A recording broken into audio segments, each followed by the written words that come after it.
Bueno, pues yo creo que vamos a empezar, porque si no nos pasamos luego de la hora.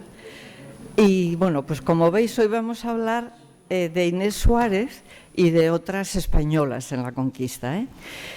¿Y cómo me interesé por Inés Suárez? Pues como pasa siempre cuando dices, bueno, la conquista, qué bien, lees los libros de historia, qué hombres tan valientes y qué decididos y qué penalidades pasaban.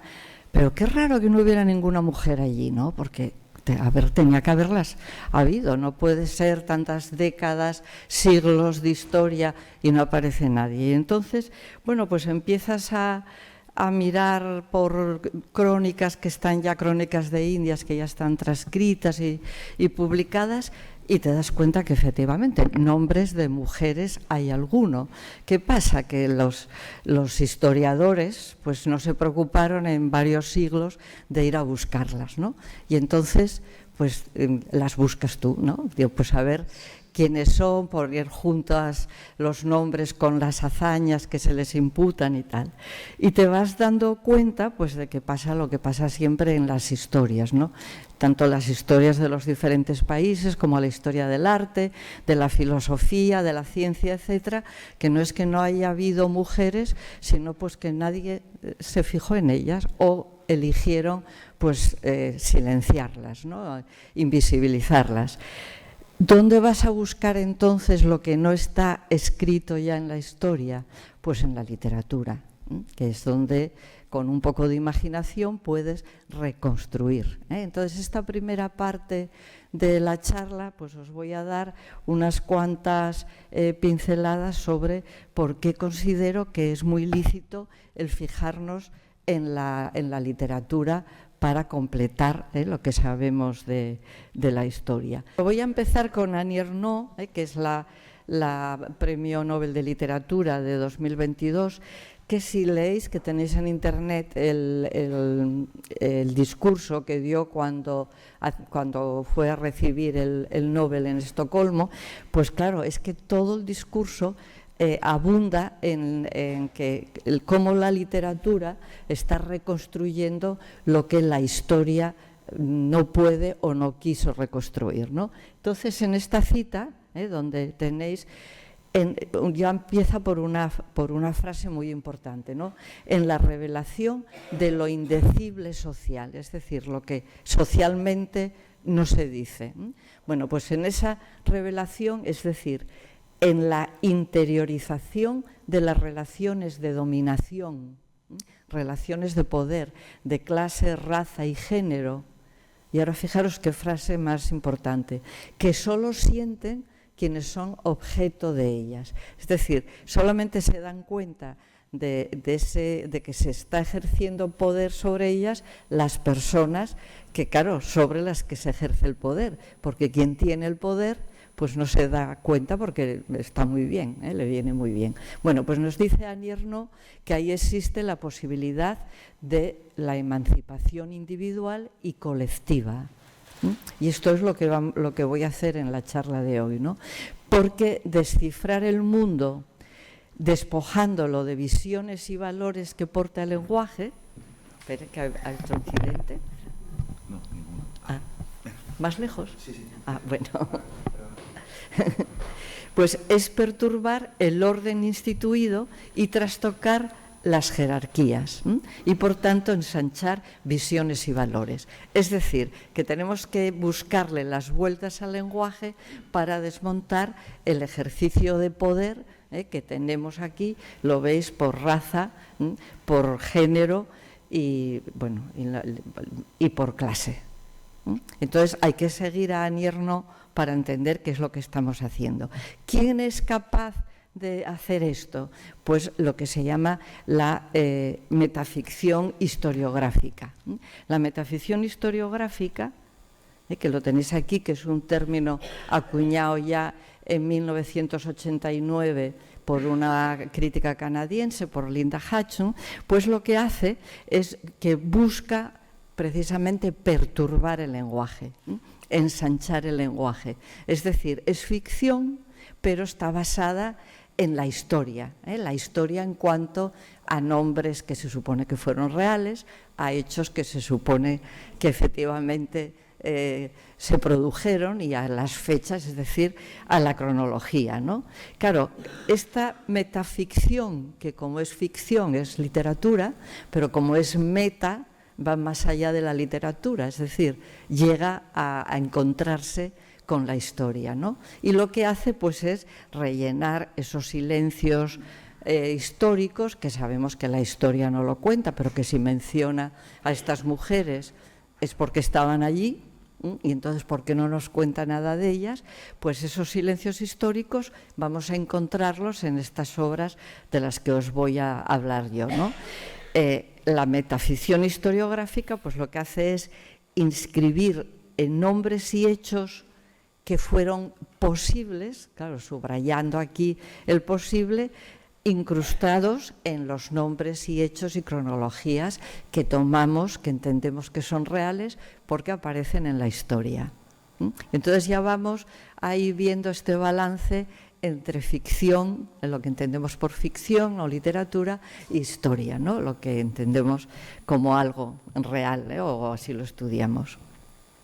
Y ahí os puse, bueno, pues hablando de Inés Suárez en las obras de ficción que se escriben sobre ella, en esta de Jorge Guzmán de 1993, él dice que lo que yo escribo es una conjetura histórica. Ya está jugando con los dos términos.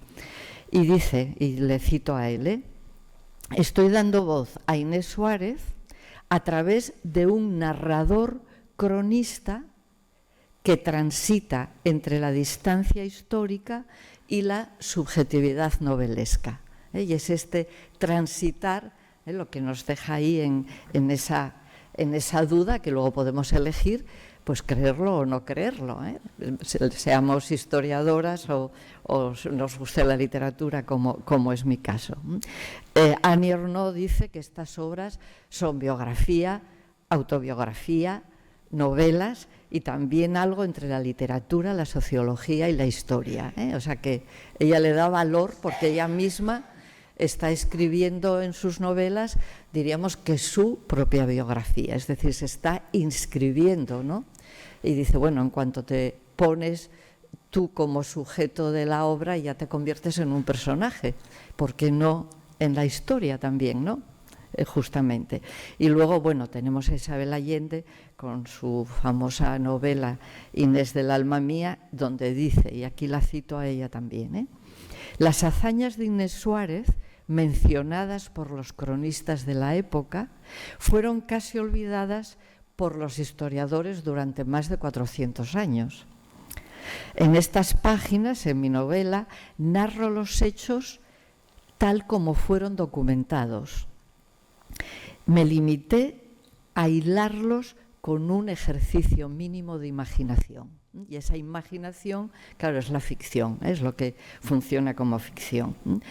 María Correa, que es una autora chilena que también escribió sobre Inés Suárez, pues 40 años antes ya, fijaros en las fechas, al que no os lo puse, que Correa es de 1964, es decir, 40 años antes ya dice que todos los hechos públicos que expongo son tan exactos como pudieron lograrse de un minucioso estudio de la historia y de los documentos de la época, solo que lo presento bajo un aspecto esencialmente humano. Claro, esa parte de la subjetividad de Inés que no aparece en la historia, como veremos después. Bueno, hay una novelista británica que dice que qué bien que la historia no nos da detalles porque así yo puedo darme el lujo, ¿no?, de inscribir personajes con una vida mucho más activa. Y luego, bueno, pues otra vez Annie Ernaux, que ya os digo que en ese discurso lo cuenta todo, y dice algo muy importante, porque dice, la ausencia de sentido de lo que se vive en el momento en el que se vive, es decir, cuando estamos viviendo algo no estamos pensando que lo estamos viviendo, sino que lo estamos viviendo, ¿no? Claro, esto es lo que multiplica las posibilidades de la escritura, porque claro, es a posteriori cuando tú lo pones en palabras, lo narras o lo escribes. Claro, eso es también la historia, si lo pensáis, ¿no? Puede haber una persona viendo una batalla y no está escribiendo mientras ve la batalla, sino que ya en reposo narras la batalla. Que es lo que nos dice aquí Annie Ernaux, la ausencia de sentido de lo que se vive en el momento en que se vive. El sentido se lo das después al escribir. Y claro, al tener una perspectiva ya de lo que quieres narrar, bien porque lo viviste o porque lo escuchaste, es cuando hay ese cambio del que la propia Ernaux hablaba, ese ensanchamiento de posibilidades, ese cambio en el lenguaje. Porque claro, al sedimentar la experiencia, pues claro, lo narras con una perspectiva o con otra. ¿Cómo viviste eso? ¿Lo viviste como positivo o como negativo? ¿Cómo lo quieres narrar? ¿Qué posibilidades tienes tú también como escritora o historiadora de narrarlo? Es decir, que hay una mezcla entre realidad y ficción que va dejando pozo, y esto es muy importante, en nuestro imaginario cultural. Todo lo que oímos, lo que leemos, bueno, pues queramos que no, va formándonos una idea pues del país en que vivimos o de los países que tenemos alrededor o de la gente o de la historia, etcétera, ¿no? Y entonces, claro, la literatura también va dejando parte, su pozo en ese imaginario. Y por lo tanto, porque va dejando pozo, es importante, y aunque es un proceso, estos son procesos largos, pero son procesos seguros, ¿no? Y esto lo sabe pues quien escribe para los políticos y quien hace luego propaganda y publicidad, etcétera, sabe cómo ir dejando un pozo que a la larga pues te lleva a donde quieren si tú no te paras antes a pararlo. Entonces, esta charla como tal es lo que, bueno, la crítica americana Glenda Dickerson, si os interesa os doy luego el nombre, dice que son pues momentos de redención, recuperación y reclamación. Es decir, redención de los hechos que omitió la historia oficial. Recuperación de esa historia olvidada y reclamación de los nombres que se perdieron, porque claro, solamente con poner un nombre en la historia no lo mantienes, hay que reactivarlo para que la gente se vaya haciendo con él. Bueno, pues volviendo a esa historia de la conquista, claro, partimos de una conquista de épica masculina, sin lugar a dudas, son hombres pues con una voluntad férrea, una moral altísima, valientes, aguerridos, etcétera. Y claro, cuando el momento sociohistórico dominante se deja llevar por esos valores, claro, lo que hace es suprimir quien no esté a la altura de esos valores. Y claro, las mujeres, por definición, ni eran aguerridas, ni eran fuertes, ni valientes, porque no se concebían en ese momento histórico así, ¿no? Con lo cual, no aparecen, y si aparecen, pues es de una manera pasiva, es decir, nunca aparecen con su voz en las crónicas, sino que son voces muy mediatizadas, es decir, alguien las menciona, cita sus palabras, los cronistas cuentan lo que oyeron, pero no son ellas hablando nunca en primera persona. Y claro, estas voces que no tuvieron poder, que no tuvieron astancia, que se llaman hoy en día pues voces minorizadas, porque no son minorías, numéricamente son incluso mayorías en algunos casos, pero son minorizadas pues porque no aparecen socialmente. No son solo las mujeres, son las mujeres todas de cualquier raza, pero también los hombres racializados, la gente pobre, bueno, etcétera, etcétera. Y claro, hay un poema de Eduardo Galeano que se titula Los Nadies, donde hace esa dicotomía fenomenalmente, ¿no? No os lo voy a leer todo porque es largo, pero claro, habla de las personas que se dividen entre las que tienen cara o solo tienen brazos, ¿no?, para trabajar, las que tienen nombre o son solo un número, las que tienen, entre todas las cosas que dice, las que hablan idiomas o las que solo hablan dialectos, y os vais dando cuenta cómo va marcando la diferencia entre quien tiene el poder y quien no lo puede ejercer, ¿no?, en ese momento. Quienes practican religiones o son solo supersticiones. Quien tiene arte o solo es artesanía, quien tiene cultura o solo tiene folclore, ¿no? Y entonces, claro, en esa dicotomía entramos en el famoso pienso luego existo de Descartes, que no es que no crea que no lo sabéis, pero os lo pongo por la fecha, ¿no?, que estamos en ese momento, el siglo XVII, donde Descartes baja el ejercicio del poder de la divinidad al suelo, ¿no?, y es yo pienso, luego no necesito más, ya existo. Pero claro, ¿quién es ese yo? Es un hombre, es occidental, es blanco, es cristiano, y nos vuelve a quedar fuera otra vez todas estas personas sin posibilidades, ¿no? Entonces, claro, vamos a tener que esperar pues a la segunda parte del siglo XX para que, debido a una serie de movimientos culturales, se abre ya la posibilidad de que historiadoras y filósofas y mujeres que escriben literatura pues consigan hacer un hueco para esta voz, ¿no?, y para esta experiencia femenina, es decir, para añadir mujer a esa frase de Descartes, ¿no?, de yo pienso, yo mujer también pienso. Ahí os puse una serie de mujeres punteras, todas ellas de la segunda parte del siglo XX, hay muchas más antes, muchísimas más en este momento, pero bueno, os puse las que me parecieron representativas, como veis, de muchos países del mundo. Es decir, fue un movimiento global donde poco a poco las mujeres fueron inscribiéndose. Esto es un espacio que sigue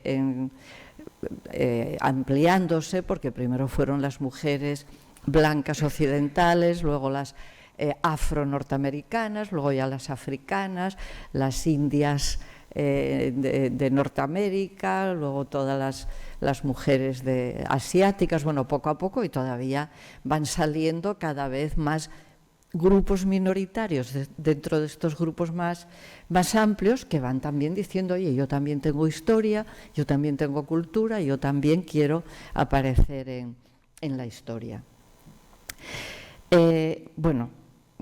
Os pongo también ahí a Frederick Jameson, que es un filósofo de Estados Unidos, porque dice una cosa muy importante, es que no puede haber una historia colectiva si no sumamos todas las experiencias, todas las historias individuales, ¿no? Hombre, esto es dificilísimo hacerlo de manera general, pero sí poco a poco, pues vamos dando pasos, cada vez hay más libros publicados, más documentales hechos sobre diferentes voces, y claro, todo esto, pensar en la cita de Annie Ernaux, ¿no? Todo esto es una subversión del lenguaje establecido que va abriendo poco a poco, y aunque choque al principio, pues luego ya llega a formar parte de lo que ya normalizamos, ¿no?, de lo que nos parece que efectivamente no es tan extraño como nos parece siempre pues en un primer momento. Y claro, la igualdad real, esta por la que llevamos ya siglos luchando, pues es que solo se va a lograr cuando las personas de manera individualizada pues tengan la capacidad de desarrollarse según sus posibilidades y por lo tanto de tener una autoestima que les permita pues contribuir de manera positiva en la sociedad en que viven o en que vivimos, ¿no? Bueno, pues llegamos con todo esto a la colonización española desde 1492. Yo solo voy a hablar del siglo XVI, porque luego hay muchísimas. Luego ya, cuando ya llega la escolarización y las maestras que llegan a territorio americano, ya entonces tendríamos que estar aquí hasta el siglo próximo, porque la cosa ya afortunadamente se multiplica, ¿no? Pero vamos a hablar de las del 16. ¿Qué sabemos de la primera, esta primera llegada, esta primera colonización? Pues sabemos que llegaron guerreros, llegaron también hombres de leyes, llegaron misioneros. ¿Y qué fue lo que hicieron? Pues lo que como hombres con ese tipo de trabajo, de dedicación, tenían que hacer, que era pues hacer leyes, hechos de guerra, de economía, de religión, y sin duda, claro, evidentemente, pues iban a luchar, iban a esclavizar a los nativos, ¿no? Eso no queda ninguna duda. Pero, claro, iban españolas, ya iban mujeres de España, de hecho fueron desde el principio. Y ellas también hicieron un trabajo duro y un trabajo duradero, porque, bueno, no solamente ya la travesía, que no fue nada fácil en los barcos, sino que es llegar allí, establecerte obviamente, contra la voluntad de quienes ya estaban allí y no estaban dispuestos a ceder todo aquello. Y claro, tuvieron además estas mujeres como misión, y voy a utilizar una palabra con muchos caveats, que es decir, tuvieron que imponer un modo de ser civilizado, civilizado desde nuestra concepción de civilización de Occidente. Y además, algo fundamental, asentaron la lengua española. La asentaron en lo que era la vida cotidiana, levantarte por la mañana y trabajar durante todo el día y convivir con la gente nativa de allí. Claro, este modo de ser civilizado y esta lengua española son pilares, sin duda, de lo que llegamos a conocer pues como la conquista, no ya el descubrimiento, sino la conquista de estas tierras americanas. Las españolas, daros cuenta, llevaron usos de aquí de España y costumbres, es decir, lo que ellas sabían lo llevaban con ellas y van también a enseñarlo allí o a imponerlo allí, pero eran costumbres, eran modales, eran técnicas domésticas también, la forma de vestir, también quisieron imponer la forma obviamente de cocinar, cómo educar a los niños, la religión y la moral católicas, que era con las que iban, recordar que estamos en la época de los reyes católicos, precisamente, y también pues llevaron fiestas y costumbres europeas, claro, con todo lo que ello implica. O sea, aquí lo decimos en unas pocas palabras, pero esto es un proceso largo y trabajoso, ¿no? Fueron a la manera europea, fueron matronas, curanderas, enfermeras, produjeron telas, cosieron patrones, esto aparece incluso en algunas crónicas más tardías, vistieron a sus criadas de lo que ellas consideraban que era lo adecuado, ¿no? A la manera europea otra vez, ¿no?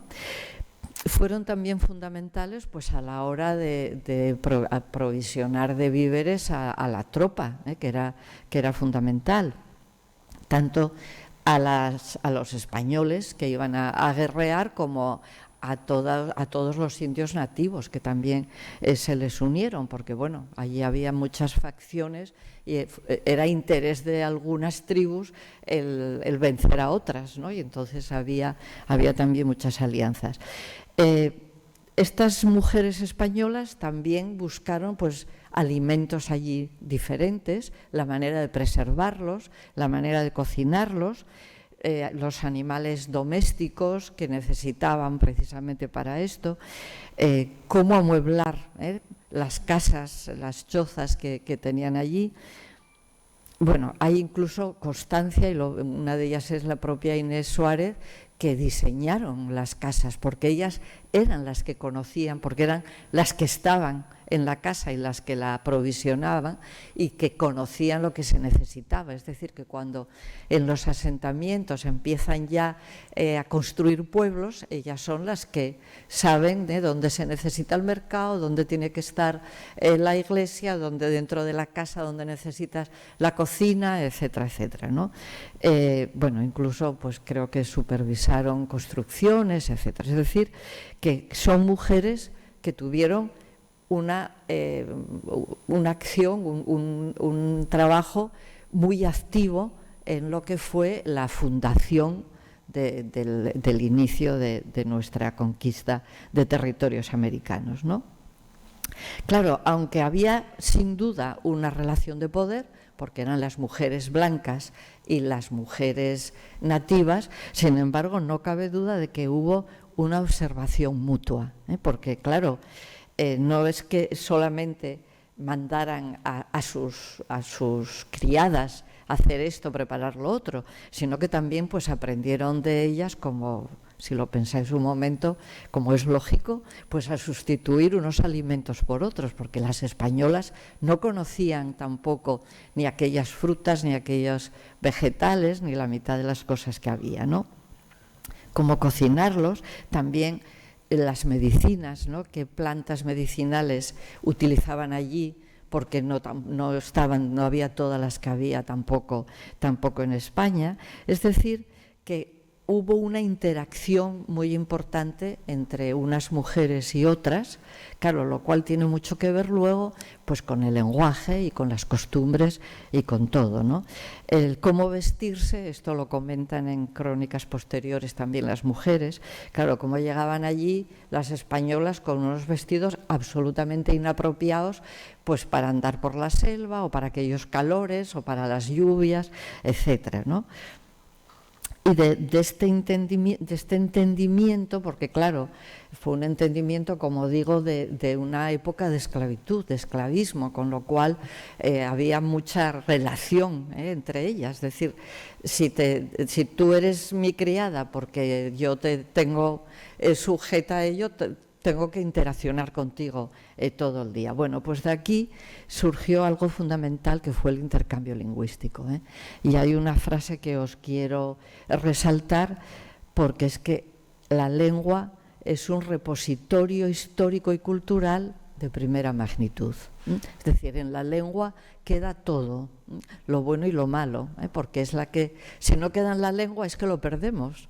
Por eso es ese repositorio único y nos valió pues todo, para entender los cambios culturales que se dieron de ese intercambio cotidiano, los cambios históricos, también los personales, porque esto modifica también la manera de pensar de quien lo está viviendo, y en la lengua pues quedó la cocina, quedó la moda, la literatura, quedó la ética y la estética también, todo eso quedó ahí recogido.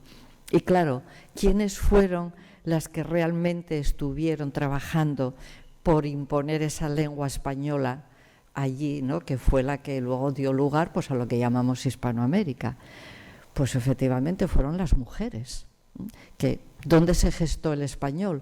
Pues se gestó en la cocina, se gestó en el mercado, sin duda en la casa, en esta vida cotidiana. Hay una historiadora argentina que nos dice, y la cito a ella, que la señora de la casa, es decir, el ama, era la máxima autoridad lingüística a quien todas las mujeres nativas trataban de imitar.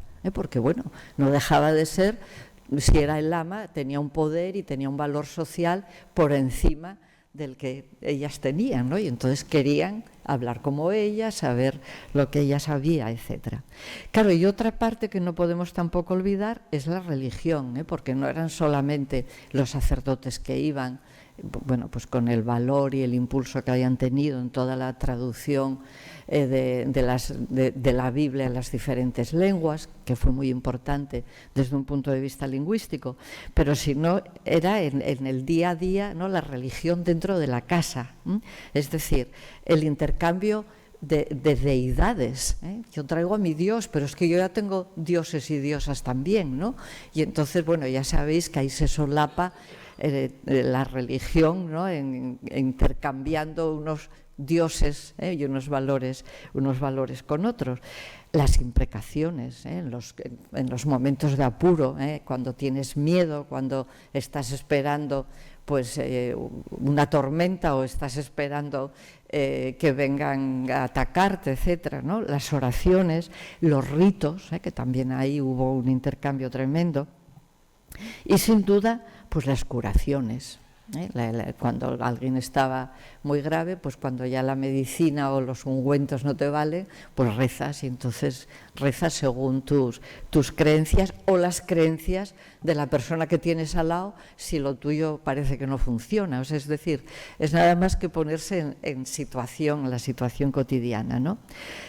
Esto alcanza el mundo de los espíritus, es decir, también el acercamiento hacia la muerte, hacia el más allá de la muerte, si lo hay o no lo hay. Es decir, que sin el concurso de las mujeres podemos decir que el español no sería lo que es hoy en día, y vamos, sobre todo el español que se habla en tierra americana, ¿no? En las tierras americanas. Y lo mismo, bueno, pues el español y las variaciones y el tipo de vida y el tipo de cultura.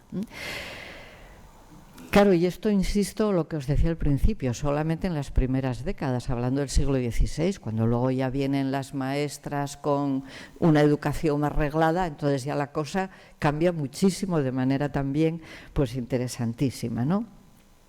Estas primeras mujeres españolas que fueron, pues iban unas veces voluntariamente y otras por necesidad, porque si se iba el marido y ellas se quedaban atrás, pues muchas no tenían manera de subsistir, ¿eh? O sea, iban, diríamos, siguiendo la suerte de sus maridos. Entre otras cosas, porque no podían ir como mujeres solteras, sin más, es decir, eso era algo que les estaba vetado, ¿no? Fueron fundamentales incluso también en momentos de lucha, porque, como digo, acompañaban a la tropa, eran fundamentales en el día a día de las tropas, porque mientras los hombres pues se adelantaban en las expediciones para estudiar el terreno, ellas quedaban atrás cocinando y preparando las cosas, ¿no? para lo que venía detrás. Si los heridos los cuidaban ellas, los enfermos también, etcétera. Y entonces esto más adelante, ya en la época de la Revolución Mexicana, se conoce como las soldaderas. Y os puse ahí a Elena Poniatowska, que es una escritora mexicana contemporánea, que fue además premio Cervantes hace unos pocos años, y en este Hasta no verte, Jesús mío, este Jesús mío es el marido, no es Jesús.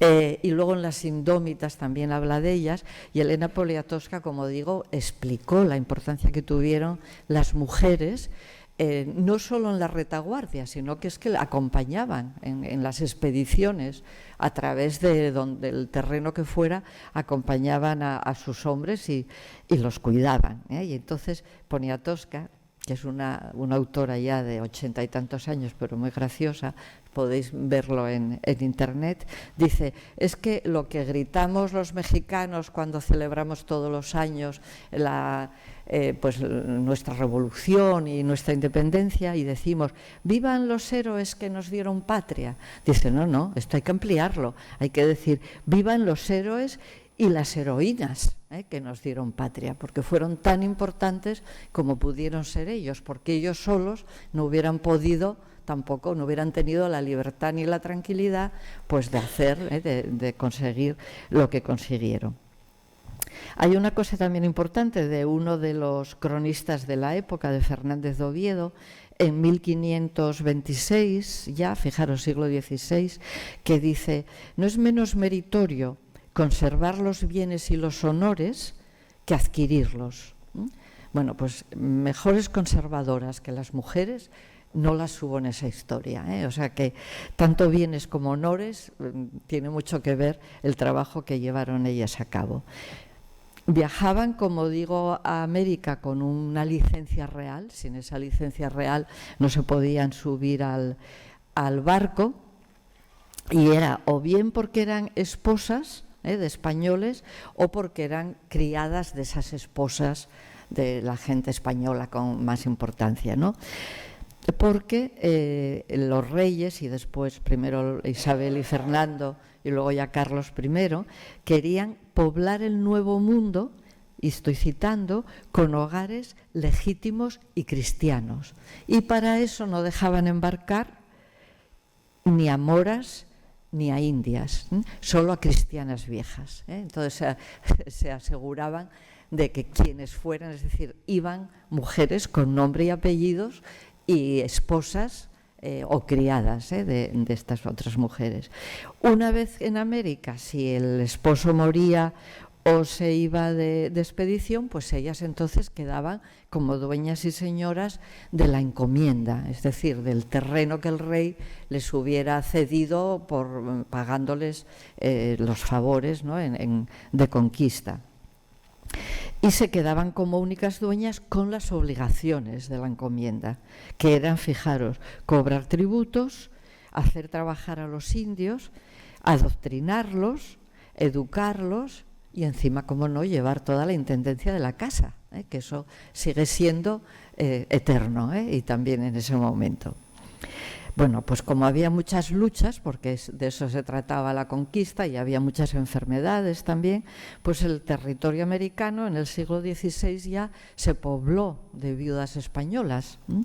Y curiosamente era la viudedad lo que les daba a estas mujeres pues la posibilidad de tener actancia, ¿no? de poder hacer cosas, porque se quedaban viudas pero tenían la encomienda de su marido y entonces podían desarrollar sus talentos, con lo cual en las mismas crónicas ya hablan de un montón de mujeres al mando de estos negocios incipientes que luego van desarrollándose con el tiempo en plantaciones a gran escala de tabaco o de azúcar, etcétera, ¿no? O sea que también la cría de caballos, por cierto, y la avicultura llegaron a ser muy importantes y tuvieron a estas matriarcas al frente porque eran las mujeres investidas de poder, ¿no?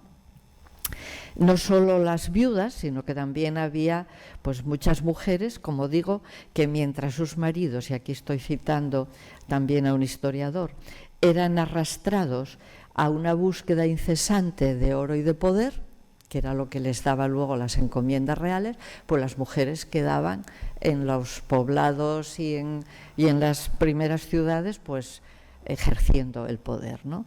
Pero esto hay que buscarlo porque no lo aparece en la historia de la conquista como tal, y si no podéis constatarlo pues cuando leáis los diferentes libros. Y claro, yo quiero llamar la atención hoy porque hay tantas cosas que no daríamos abasto, pero algunas fuentes literarias que van marcando el camino de estas mujeres, y bueno, yo soy de literatura, por lo tanto es más mi campo de estudio, y bueno, unas opiniones muy sucintas sobre la marcha de cronistas y de historiadores, ¿no? Y este intertexto literario es muy importante porque, claro, intertexto significa diálogo entre textos, diálogo entre textos literarios, libros de historia, entre crónicas de Indias y libros de historia, y como digo, pues va actuando sobre nuestro imaginario, ¿no? Sobre nuestro imaginario cultural. Y hay un caso muy interesante que es el de Alicia Muñoz, si miráis más abajo, Alicia Muñoz, que es una dramaturga española contemporánea, ya veis que es de 2017, que escribió una obra, un monólogo titulado Isabel de Guevara, la carta silenciada. Os puse el cartel al lado para que lo vierais, y esta carta es una carta de una Isabel de Guevara, que efectivamente existió en el siglo XVI, y le escribe una carta a la reina Juana de Castilla en 1556. Ahí tenéis una copia de la cédula, ¿no? De esta carta, Alfonsina Storni dice que es el primer documento de literatura femenina en América, y lo que está haciendo Aquí Isabel de Guevara es quejándose de todo lo que las mujeres trabajan y, sin embargo, que no tienen luego ningún derecho a nada que no les venga otorgado por sus maridos. Es decir, cuando tienen encomiendas es porque las heredan del marido, pero ellas, dice, nosotras también trabajamos lo nuestro, ¿no? Y lo tenéis aquí, aquí, en esta cita de la filmina anterior. Esta es lo que escribe Isabel de Guevara en esa carta, ¿eh? Vinieron los hombres en tanta flaqueza que todos los trabajos cargaban las pobres mujeres, ansí en lavarles la ropa como en curarles, hacerles de comer la poca comida que tenían, ¿no? Limpiarlos, hacer centinela, rondar los fuegos, azuzar las ballestas cuando los indios les venían a dar guerra, y así todo no recibimos ni encomiendas ni privilegios, ¿no? O sea, se está quejando, la carta llega porque existe, el manuscrito existe en las crónicas, pero bueno, nadie otra vez que toque lo que no debía, no se quitó. Sin embargo, no hubo tampoco respuesta, no la iba a ver, pero en fin, la reina Juana ya sabéis que duró también muy poco. ¿Y qué es lo que está intentando Alicia Muñoz en este monólogo?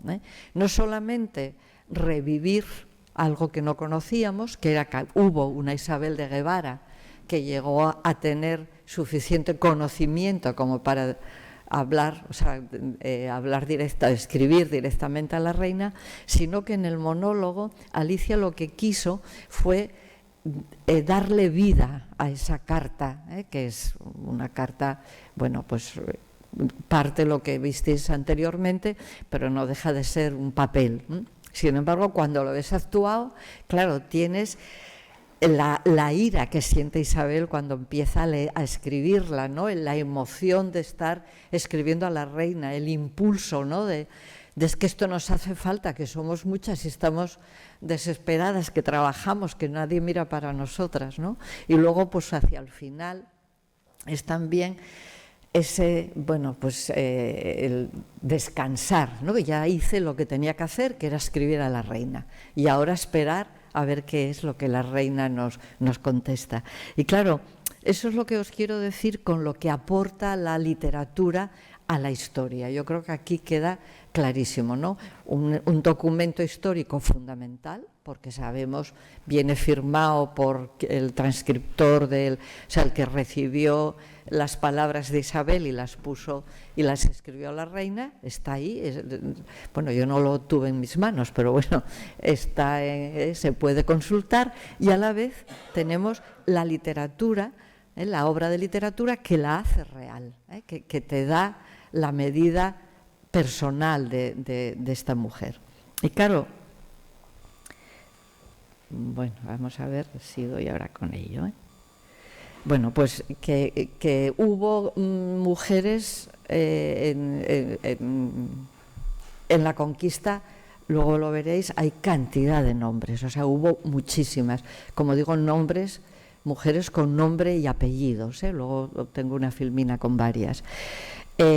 Bueno, la primera, María de Toledo, que yo no sé si será un nombre que os resuena conocido, pero era la mujer de uno de los hijos de Cristóbal Colón.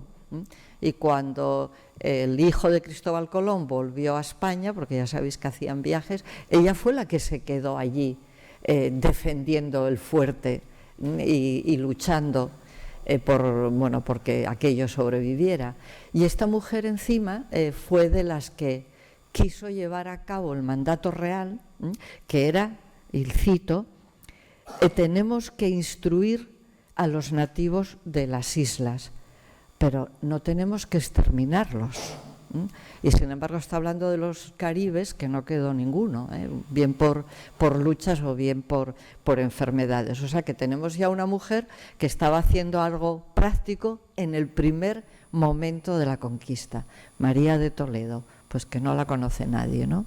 Bueno, pues entonces llegamos ya a Inés Suárez, por fin, porque claro, es que Inés Suárez es la mujer más citada y la mujer que más intertexto literario tiene, hasta donde yo tengo investigado, Igual luego espero que salgan muchas otras, pero bueno, hoy por hoy Inés Suárez es fundamental porque fue pareja de Pedro de Valdivia, que también será un hombre que seguro que conocéis, y porque ayudó a fundar pues Santiago de Chile con el propio Valdivia. Esta mujer era una costurera que se casó en su momento en España, el marido se marchó y entonces ella, pues viendo que no tenía mucho futuro en España ya sola, pues decidió pedir una cédula real y marchar a buscarlo. Marcha al Caribe y de allí al Perú en 1537. En 1538 se entera de que su marido Juan de Málaga se había muerto en la batalla de Salinas y entonces consigue un dinero por ser viuda de Guerrero allí in situ, ¿no? Y con ese dinero se establece en Cuzco, donde, dice la crónica, se dedicó a coser y arreglar uniformes junto a numerosas sirvientes nativas, es decir, que ya era una empresaria en ciernes, Inés. También abrió una especie de hospital de campaña en el que trataba y curaba a los soldados heridos que le llegaban. Lo de ser enfermeras, curanderas, eso era todas las mujeres que iban por allí. Y ahí en Cuzco conoció a Pedro Valdivia, que era ya un veterano de la batalla de Pavía aquí en Europa, que era además maestre de campo de Pizarro, o sea que era un hombre importante. Y en 1539, cuando Valdivia inicia la expedición para conquistar terrenos de lo que hoy es Chile, pues decidió que se iba con él. En calidad, dice la crónica, en calidad de sirvienta. Durante el trayecto, doña Inés se dedicó a cuidar a los enfermos y a tratar de mitigar, fijaros qué importante, el impacto emocional que suponía hallar los cuerpos momificados de la expedición de Diego de Almagro, que había intentado conquistar Chile y bueno, no habían podido salir de Atacama, claro. Y claro, se encontraban a los anteriores, cuando ya iban ellos diezmaos por el frío y por el calor, escasos de agua, de víveres, etcétera, y sin embargo, pues ella parece ser que les animaba también ya, ¿no? Y es precisamente aquí en Atacama, cuando ya estaban sin agua y sin saber realmente cuánto iba a durar aquello, porque lo malo es pensar que igual estamos a 2 jornadas de salir de este infierno de desierto, pero igual estamos a 2 meses, ¿no? Bueno, pues hay un caso que cronificado en la crónica del Reino de Chile por el propio Pedro Mariño, y os puse ahí la cita porque es donde se hace, diríamos que el primer retrato literario de Crónica de Indias de Inés, y es que estando el ejército en cierto paraje a punto de perecer por falta de agua, congojándose una señora que iba con el general llamada doña Inés Suárez, natural de Plasencia y casada en Málaga, mujer de mucha cristiandad y edificación de nuestros soldados, mandó a un indio cavar la tierra en el asiento donde ella estaba. Y habiendo ahondado al punto de una vara, salió al punto el agua tan en abundancia que todo el ejército se satisfizo, dando gracias a Dios por tal misericordia. Y no paró en esto su magnificencia, porque hasta hoy conserva el manantial para toda gente, lo cual testifica ser el agua de la mejor que han bebido, la del jagüey de doña Inés, que así se le quedó por nombre.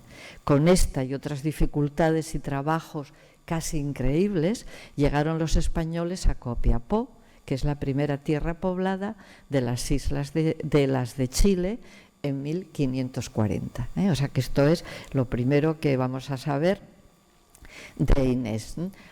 Bueno, parece ser que ella había aprendido de su abuelo a encontrar agua y bueno, fue la que tuvo en la clarividencia de buscarla y la suerte de encontrarla en aquel paraje. Pero esto ya queda fijado en la historia. Esto sí que aparece en muchas ocasiones. Esto y otra anécdota que os contaré más adelante. Pero bueno, el caso es que en la medida que Inés fue adquiriendo nombre, claro, fue adquiriendo enemigos también, ¿no? Porque tenía mucha importancia sobre las opiniones y las decisiones que tomaba Valdivia. Apareció por ahí otro español, Pedro Sánchez de Hoz, que llevaba cédulas reales para que pudiera conquistar las tierras del sur y quedarse, claro, con la encomienda, ¿no? Y como no estaba muy claro dónde estaba el sur ni cuál era el sur, claro, la lucha era entre un Pedro y otro, ¿no? Pedro de Valdivia y Pedro Sánchez de Hoz. Y entonces le puso muchísimas zancadillas a Inés, que parece ser que era una mujer con muchos recursos, una mujer inteligente, que libró al propio Valdivia hasta de 3 ocasiones en que lo quisieron asesinar, entre otras cosas porque ella, que no solamente aprendió a leer y a escribir ya en América, porque aquí lo único que hacía era coser, sino que aprovechando a un criado mapuche que tenían, bueno, como cautivo, aprendió suficiente de la lengua como para captar los movimientos y lo que se estaba gestando entre los nativos a su alrededor, ¿no? Y esto le valió pues para salir al paso o para decirle a Pedro Valdivia lo que se le podía avecinar. Pero bueno, era una mujer que no tuvo problemas en coger la espada, ponerse cuando no estaba Pedro Valdivia allí porque se iba también de expedición o a defender otros flancos. Ella era la que se ponía al frente de los soldados. Y hay una anécdota muy conocida en que les corta la cabeza de un tajo a unos mapuches con cargo que tenían pues de rehenes, ¿no? Y entonces ella, sin ningún problema, como los soldados no se atrevían y además, ¿qué hacemos? Que esta mujer los quiere matar, pero no está aquí el jefe igual, pues ella cogió, los números varía, hay quien en la crónica dicen que mató a 7, otros historiadores dicen que 5, el caso es que dijo, esto es para asustar a los que están ahí fuera azuzándonos y para que se marchen, ¿no? Y ya veréis que este hecho es el que aparece luego como, bueno, reflejado en las ilustraciones, ¿no? de las crónicas. Claro, le valió también que a quienes no les gustaba doña Inés, pues dijeran que era una loca y una histérica y que esto era impropio de una mujer. Y claro, eso unido a que había encontrado agua cuando nadie la había encontrado, pues le valió también el estigma de que era una bruja, era la otra cosa que se decía. Era ambiciosa, sin lugar a dudas, pero también eran todos los que fueron hasta allí a luchar y a conquistar tierras. Si no tenías ambición, evidentemente no había. Y como veis, hay un intertexto amplísimo ya desde 1941 pues hasta hace 4 días, todavía hasta 2015. Os lo dejo ahí para que lo vayáis viendo. Bueno, hay de todo. Es muy interesante ver en la última, en la de Suárez, esta obra de teatro de 2015, porque ahí nos pone en escena a una Inés, claro, luchando entre lo que se debe de hacer y lo que no, ¿no? Cuando les corta la cabeza a los mapuches, porque dice, claro, es un asesinato, pero si no, es que van a entrar y nos van a diezmar a todos los soldados españoles. Claro, es una decisión éticamente muy difícil y bueno, la pone dudando y pensando qué es lo que debo hacer o lo que no. Y ya veo que son las 8. Contaros muy rápidamente luego lo que pasa con ella. Este es diríamos que el cuadro fundacional de Santiago de Chile, que está en el Museo Histórico Nacional, es la Fundación de Santiago de 1888, y claro, ¿dónde está Inés Suárez ahí, no? Entonces hay quien piensa que esta figura confusa, que nos dice esta historiadora y semióticamente equívoca, porque puede ser un monje, pero dice, bueno, esa seguramente que querría ser Inés Suárez o no. Bueno, el caso es que Valdivia se afinca ya en Santiago, queda ya bueno, como gobernador, ya se iba a decir se pacifica la zona, o por lo menos se impone.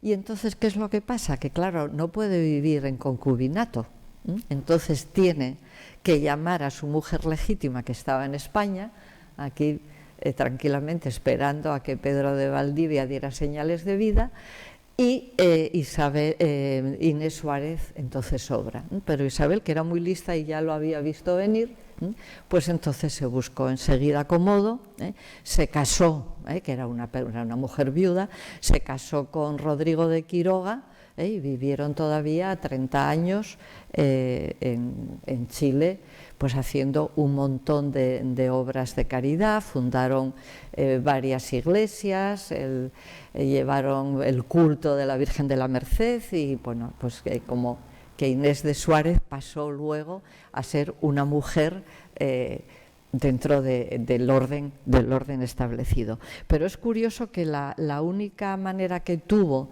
de ser medianamente importante, medianamente conocida, fue sobre todo porque demostró el valor que tenía, ¿no? Porque o sea, es el descabezamiento de los mapuches lo que la lleva a ella a la historia, Y claramente Valdivia, que claro, le estaba muy agradecido porque fue fundamental para él en la pacificación de la zona y en la fundación incluso física, ¿no?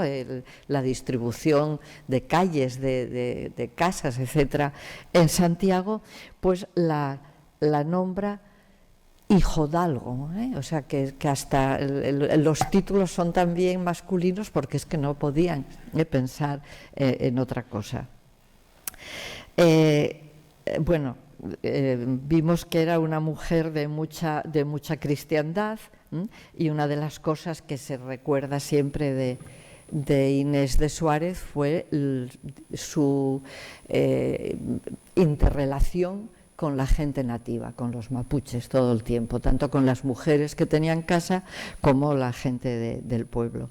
En esta intertextualidad que os había enseñado aquí, pues vemos que la primera obra de teatro, que fue de un italiano, de este Giuseppe Guerra, en 1941, no sabe muy bien cómo la tratar, ¿no? Y dice, bueno, sin duda fue una mujer guerrera, una mujer valerosa, muy importante para Pedro de Valdivia, pero no podemos olvidar que tomó parte en aventuras que ponían miedo aún a nombres valerosos, que era la única mujer española entre la soldadesca, y claro, que se presentaba sin pudor alguno como la manceba del capitán Valdivia. Dice, y sigue él y dice, es difícil no tenerla por una mujer despreciable, pero sin embargo, como era valerosa, pues ya, en fin, lo pensaba dos veces, ¿no? Es muy interesante, y yo creo que bueno, esto que os había puesto aquí es la placa, ¿no? Donde nos recuerdan pues esos 30 años finales de su vida casada con Quiroga, ¿no? Que parece ser que les fue muy bien. Todo lo poco que aparece como pareja, o sea, como matrimonio en las crónicas, pues fue como productivo, ¿no? Y no sé si feliz, pero bueno. Pero Isabel Allende nos deja, bueno, pues yo creo que un epitafio muy interesante, ¿no? para Inés Suárez, que dice, si me hubiese quedado en mi pueblo natal, hoy sería una anciana pobre y ciega de tanto hacer encaje. Y aquí soy doña Inés Suárez, señora muy principal, viuda del excelentísimo gobernador don Rodrigo de Quiroga, conquistadora y fundadora del Reino de Chile, que a mí me parece bien, muy bien, ¿no? Bueno, hay otras mujeres, voy rápidamente porque ya me pasé de la hora, pero fijaros qué cantidad, y solo os puse algunas, lo que quedara así estético en la diapositiva, hay muchas más. Estas tienen todas algo de historia en las crónicas detrás, pero claro, falta ponerlo todo junto y elaborarlo. La primera, María Álvarez de Toledo, que a mí me parece fundamental conocerla. María Estrada, que ayudó a la conquista de México luchando, finales del 16, principios del 17, y ahí os puse el intertexto, es decir, las novelas que hay escritas, como veis, todas de los últimos años del siglo pasado, primeros de este, que es cuando esta metaficción historiográfica empezó a tomarse ya muy en serio, ¿no?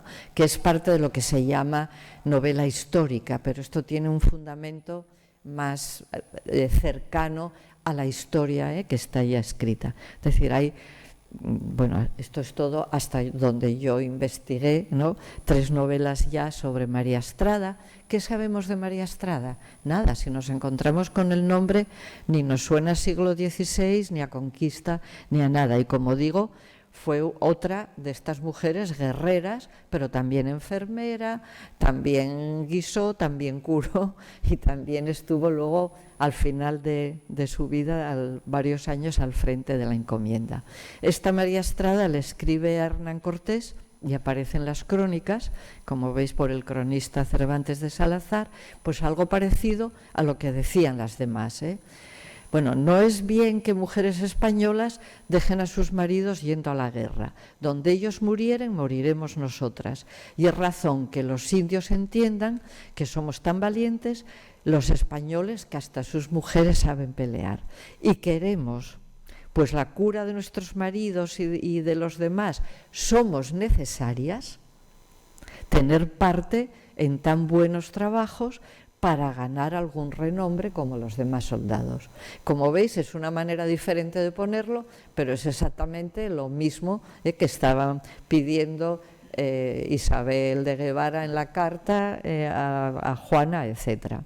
Otra mujer interesantísima es Aldonza Manrique de Villalobos, que fue gobernadora de la isla Margarita, pues fijaros, durante más de 30 años, y que sacó a la isla Margarita adelante de ser un sitio yermo, pues hacerlo un sitio próspero a finales ya del siglo XVI.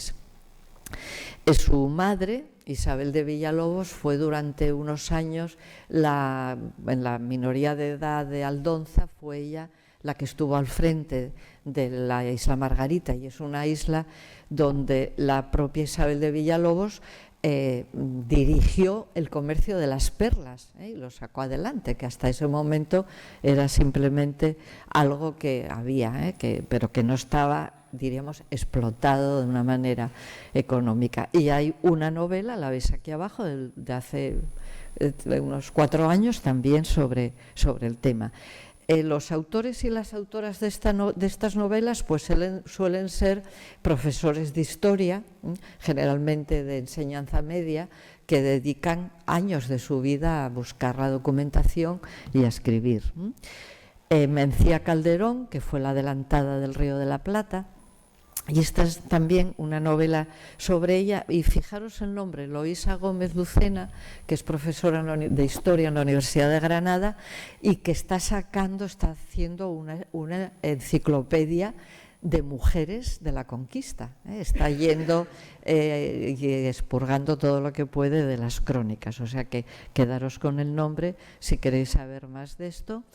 Isabel de Barreto, esta es otra que tiene también para hablar una hora de ella, que fue, fijaros, puse la camiseta, aparecen las camisetas también, porque es muy conocida en Filipinas. Fue adelantada, gobernadora, marquesa y almirante, porque en la expedición por barco que querían llegar a las Islas Salomón y al final las pasaron de largo y acabó ella en Manila, pero el marido se muere muy pronto en la expedición y entonces le deja a ella, le lega por escrito todo esto, le deja el barco con todo lo que hay, la encomienda real, las cédulas, todo.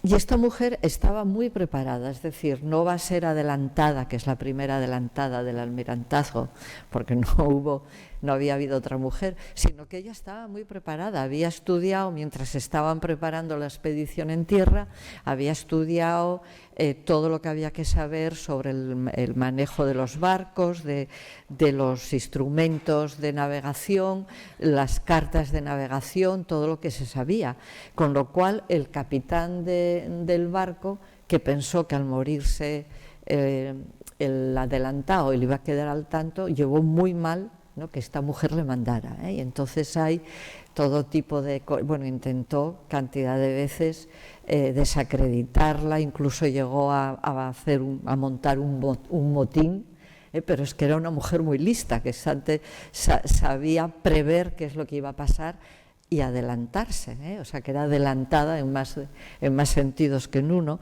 Y incluso cuando estaban a punto de llegar a Manila, el capitán intentó por todos los medios no entrar, porque claro, si entraba ella al frente del barco como adelantada, se quedaba ella con todos los beneficios reales, y entonces él quería, bueno, pues prácticamente, si hubiera podido, no se sabe si la hubiera querido asesinar, pero bueno, que la quiso envenenar, hacer todo lo posible para aburrirla y poder entrar él al tanto, ¿no? Pero ella, que tenía a 2 hermanos con ella y se imaginó lo que estaba pasando, les mandó por tierra, les sacó por la noche en una barca y llegaron por tierra y dijeron, bueno, que salieran a recibir a los enviados del rey de España. Entonces, claro, no pudo hacer nada ya el capitán por evitarlo, y quedó Isabel de Barreto como la mujer adelantada que llegó a Manila.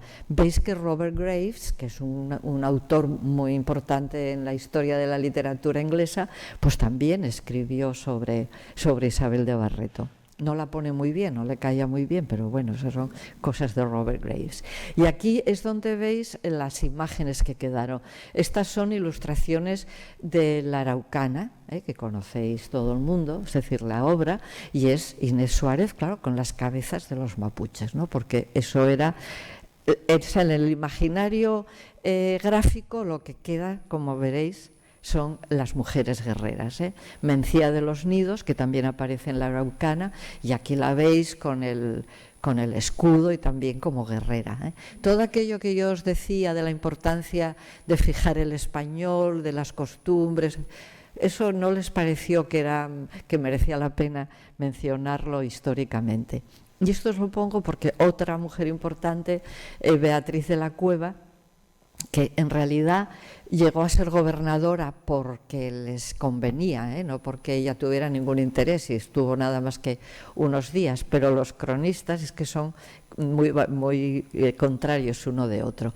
Dice, entró en regimiento y se hizo jurar por gobernadora, desvarío y presunción de mujer, y cosa nueva entre los españoles de Indias.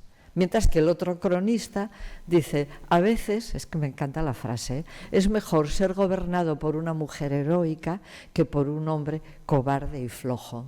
Eso os da una idea de todas las luchas intestinas que había. Bueno, y esto gracias por vuestra atención, pero no nos da tiempo a contar más. Muchas gracias.